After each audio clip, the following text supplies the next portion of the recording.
ॐ भूर्भुवः स्वः तत्सवितुर्वरेण्यं भर्गो देवस्य धीमहि धियो यो नः प्रचोदयात्। ॐ शान्ति शान्ति शान्तिः। नमस्ते my dear friends. Om Sai Ram sir. This is 22nd video on Sai Gita. You are the Atma, you are not this body. Krishna said, Arjuna, obey my commands. Give up body consciousness. Give it up completely. Stop identifying yourself with your body. The body is full of mucus and filth. You are not this body. It is only temporary and transient. You are the witness, the indweller, the Atma inside this body. This 6-foot frame is not you. You are the cosmic personality. You are boundless. This body is subject to birth and death. You, however, are the Atma which is birthless and deathless. You are not a limited individual subject to the passage of time. You are that most effulgent form which has conquered and mastered time itself. Discriminate between the permanent and the impermanent. Inquiry into wisdom and ignorance. Distinguish between truth and untruth. Krishna continued, Arjuna, recognize your real nature. Censure and praise are associated with the body. They are not permanent. Profit and loss are also associated with the body. They are a result of activity of karma, but they are not characteristics of your essence, the Atma.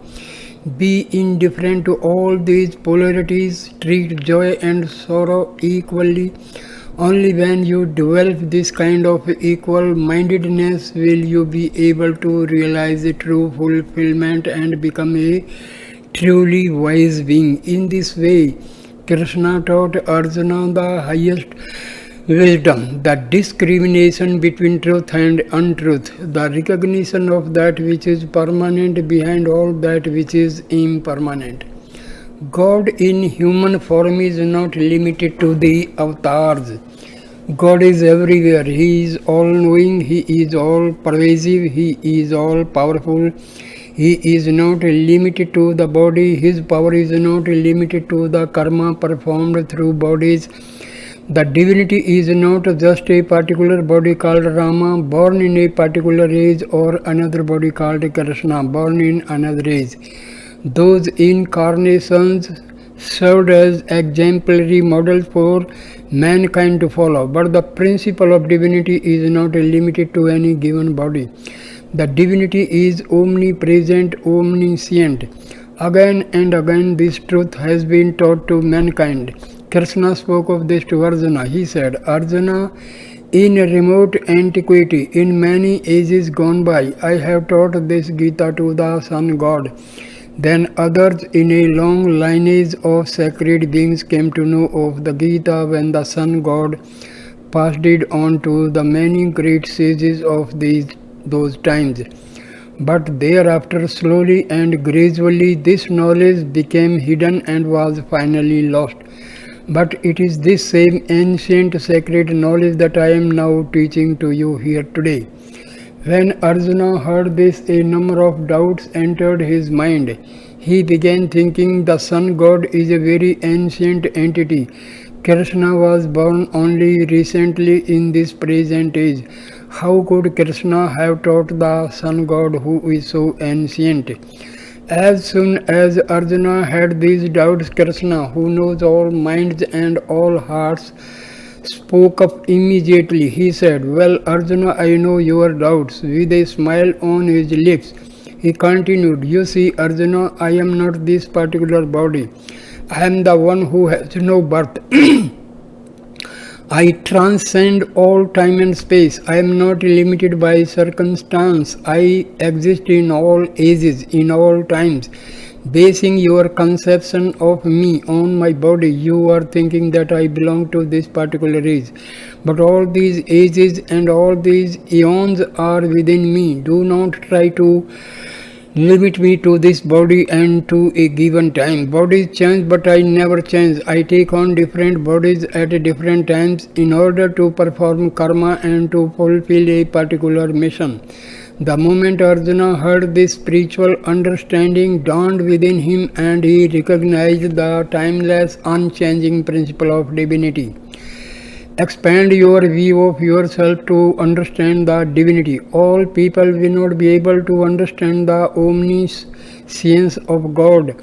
Even spiritually minded people will base their view only on the visible outward actions of the Lord, thinking of Him as an individual entity associated with a given form. Since they identify themselves with their own body, so they also identify the Lord with a particular body.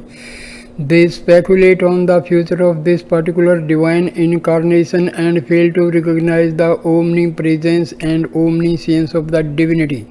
But this is not right. Krishna commanded Arjuna, develop a broad mind and expand your vision. You can start with the concept of the individual personality, but do not get stuck there. Do not waste your entire life thinking only of individuals. From the individual, you must move on to the concept of the society, which transcends the individual. Individuality and personality are associated with a limited name and form. But let your mind soar between name and form, reach and experience the divine principle which is your very essence. You are still viewing everything in the framework of duality, and so your life is manifesting only duality. You are caught up in name and form, in subject and object. Make the effort to travel from duality and illusion to complete oneness with the divinity, constantly keeping this highest wisdom of pure non-duality as your goal. Make an effort to see the same divine principle everywhere and in everything until you realize the ultimate truth that only the Atma, which is your very self, is real and that it alone exists. Buddha taught the same great truth, although he may not have made reference to the Vedas or used Vedantic terms. Nevertheless, he experienced and demonstrated the essential spirit of the Vedas.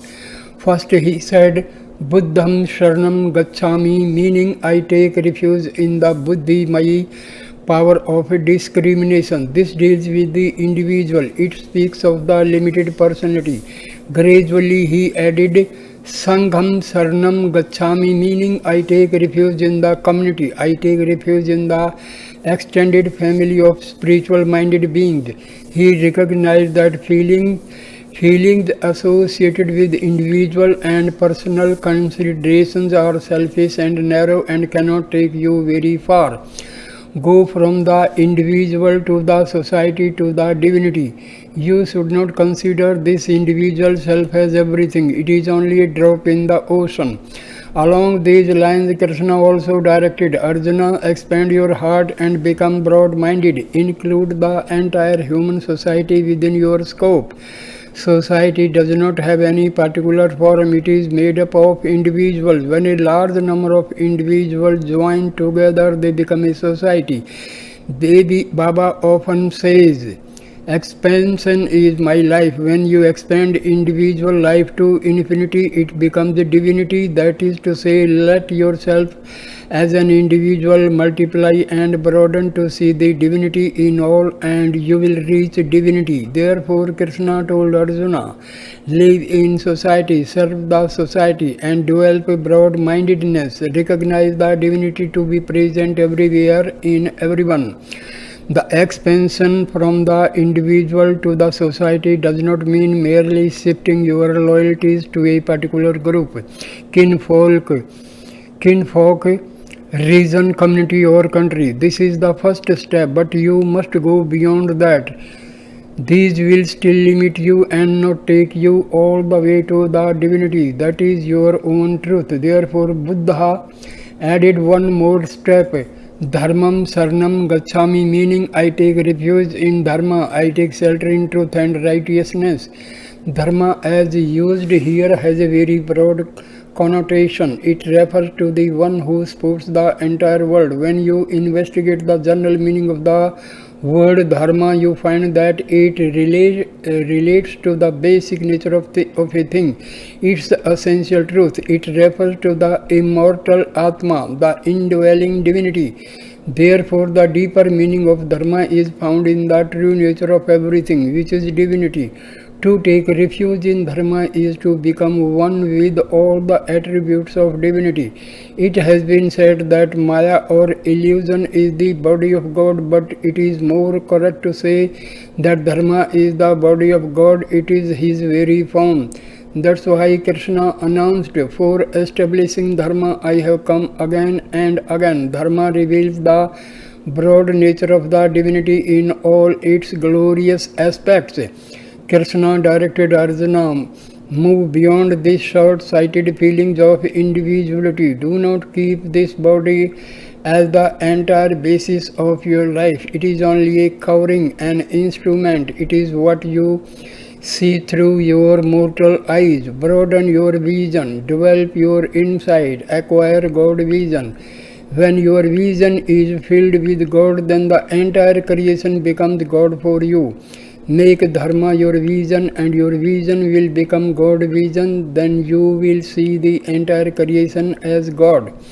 Krishna continued, elucidating the correct meaning for practicing dharma. As an individual, you are a prince belonging to the warrior class. Fighting to protect righteousness and organizing for battle is your duty, your dharma.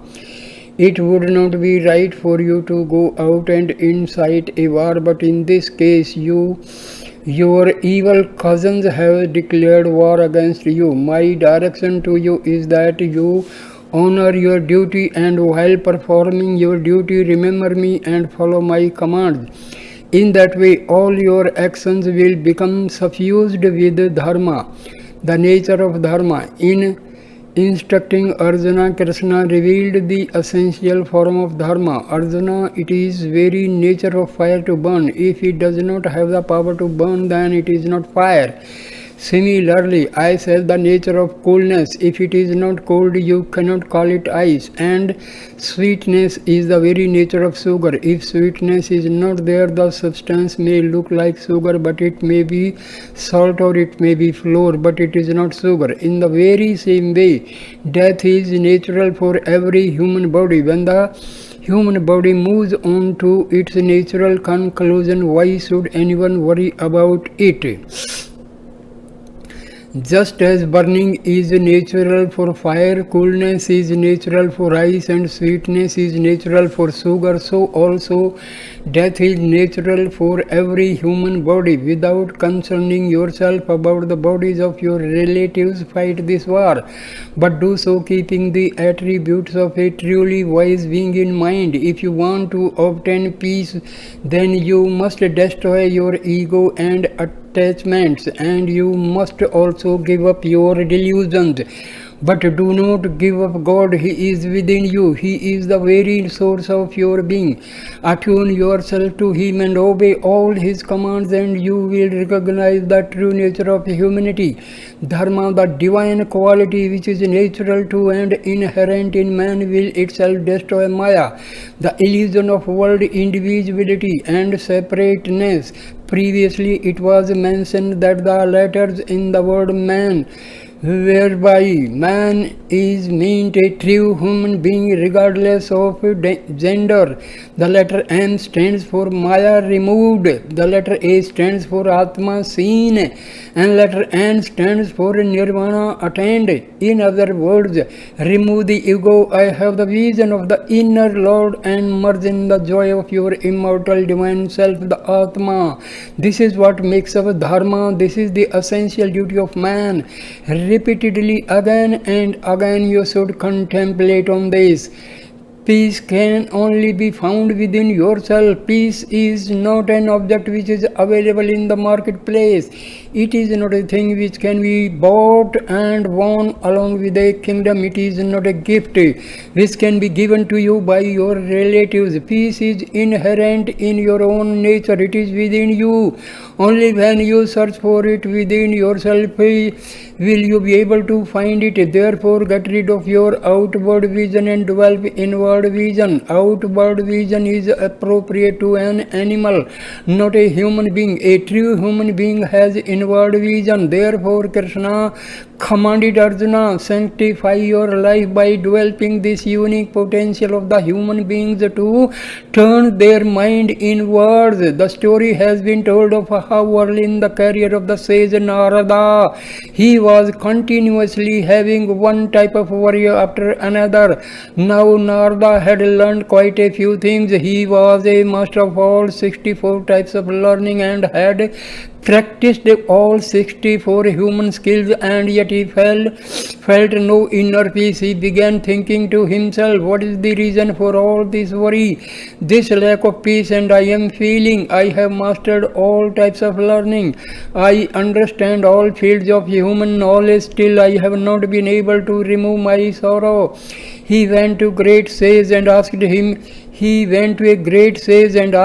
to explain the reason for his worries and lack of peace. The first thing the sage asked Narada was, what are your qualifications? Narada replied, I have learned and mastered every type of education. There is no field of human knowledge which I have not learned.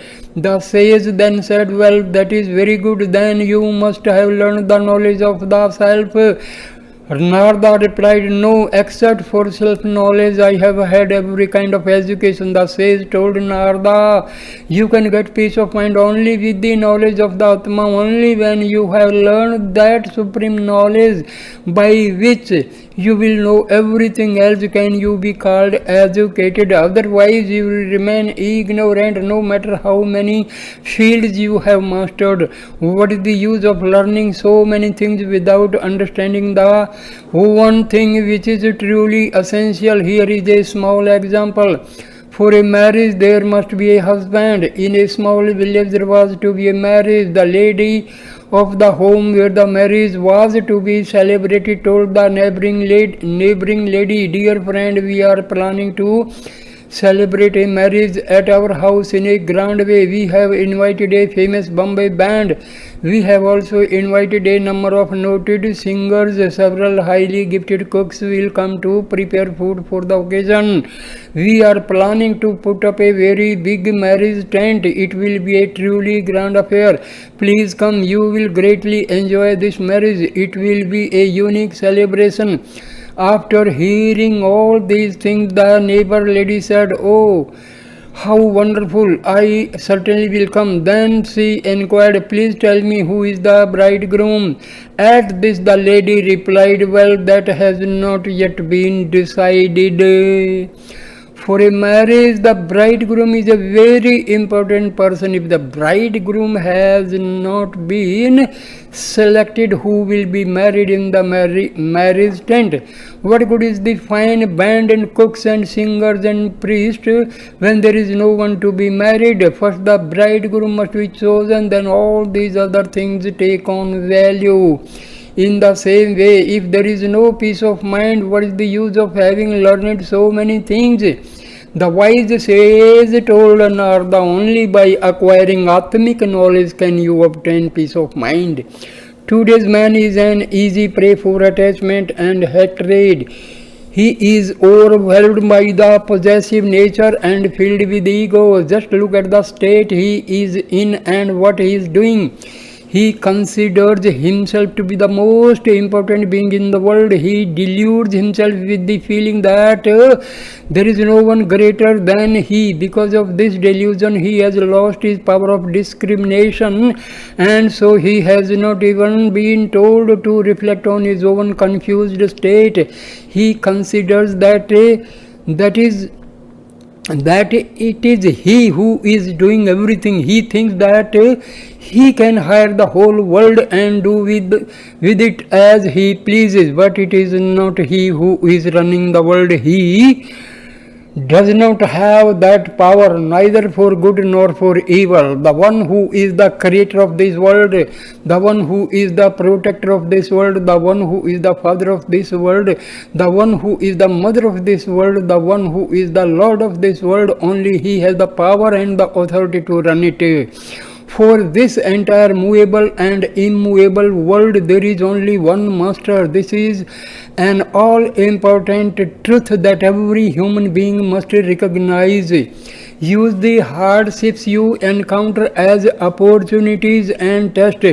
Do not give in to temporary excitements and anger and thereby lose your peace of mind. Sorrow, loss, pain, worries are all tests to help you get rid yourself of your weaknesses. They reveal whether or not you have developed firm faith and patience to endure hardships and be unaffected by them. There is no use in merely passing examinations conducted by educational institutions.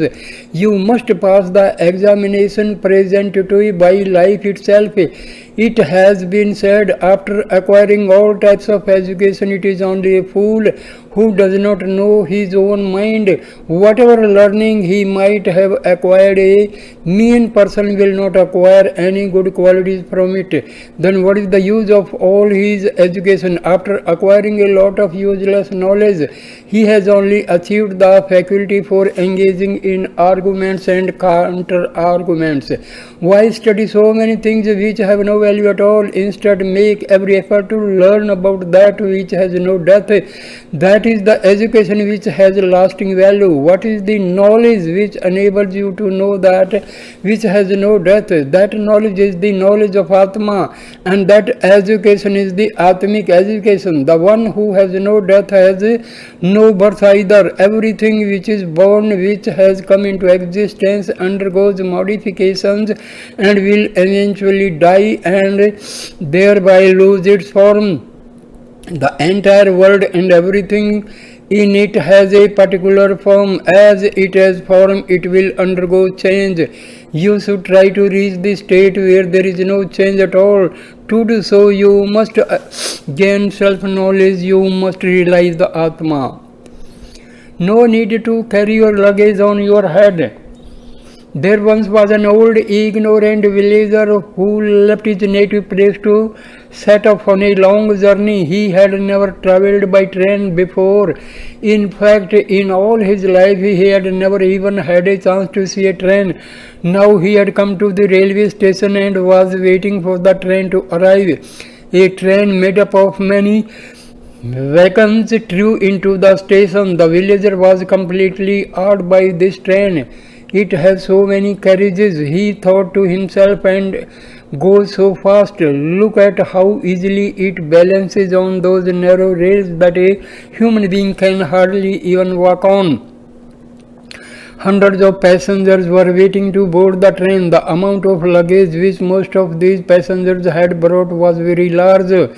The villager sat brooding, thinking to himself, how is this train going to be able to carry so many passengers and so much luggage? Why do these people have so much luggage anyway? Along with the others, the villager entered the train, putting their luggage on the racks overhead or leaving it on the floor. The passengers took their seats and began chatting and relaxing. The villager thought to himself, how cruel all these people are. Why are they giving so much burden to this poor train by throwing their luggage down in the compartment and relaxing? So this old man sat down, keeping all his luggage on his head. It was enough that the train was carrying him. The least he could do was to carry his own luggage and not place any further burden on this heavily loaded train. A co-passenger asked him, Sir, why are you carrying your luggage on your head? Why not put it down and be comfortable? The old man replied, when the train is carrying so much luggage already, I do not want to add my own luggage also, so I have put it on my head and will carry it myself. Whatever you do with your luggage, the train will still be carrying both you and your luggage. By keeping the luggage on your head, you are not helping the train at all. So you might as well put it down and enjoy your journey. Now this knave old man had kindness and compassion, but he did not have much intelligence and discrimination. Krishna told Arjuna, though you are highly educated, though you have sense control, though you have accomplished great feats and have developed many skills, you are nevertheless experiencing many difficulties. This is because you have not been able to understand the divinity. As long as you do not understand the divinity, you cannot be free from sorrow. If you want to free yourself from sorrow and earn the grace of the Lord, you must obey my commands.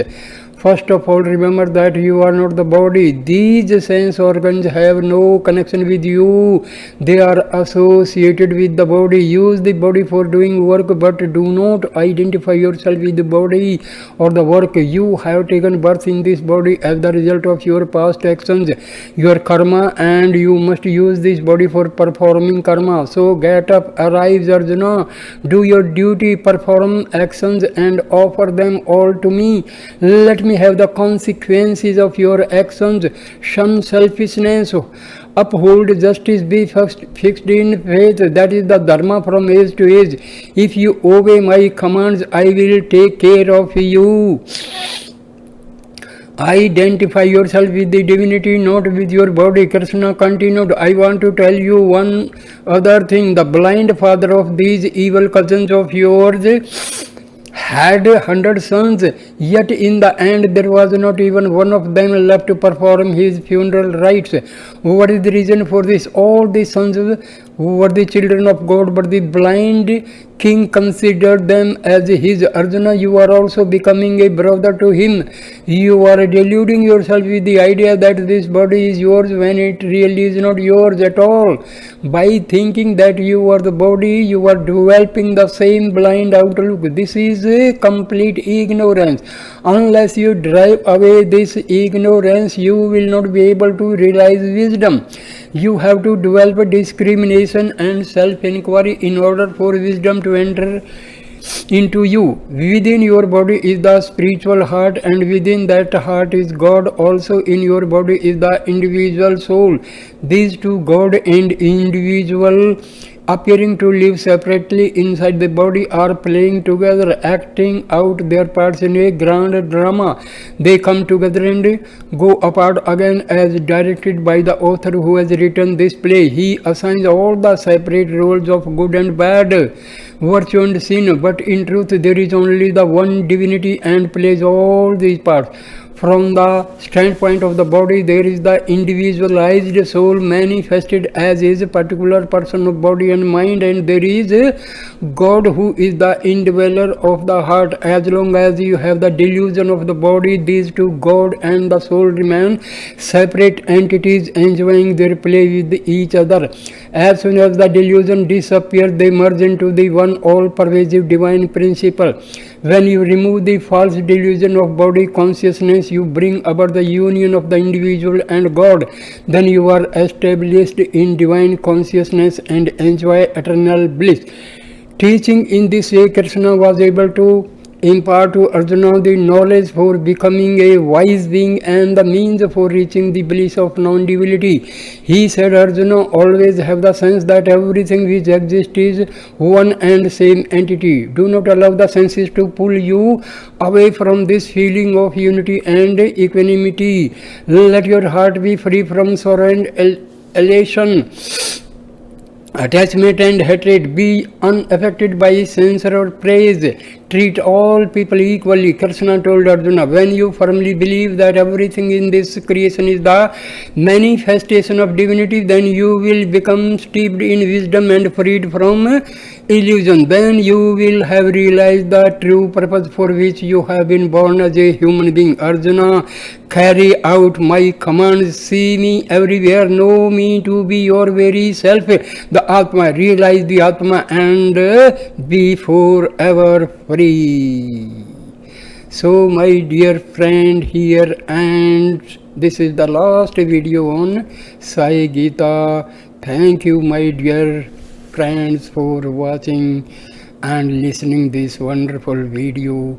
Please like, comment and share the video and subscribe the channel. Thank you so much, my dear friends. Please, I request you to watch all the 22 videos. This is the real and the cardinal teaching of our Lord Satya Sai Baba. In these discourses, he has revealed his own philosophy. So thank you again, my dear friends. Namaste, Namaste. Jai Sai Ram. Om Sai Ram.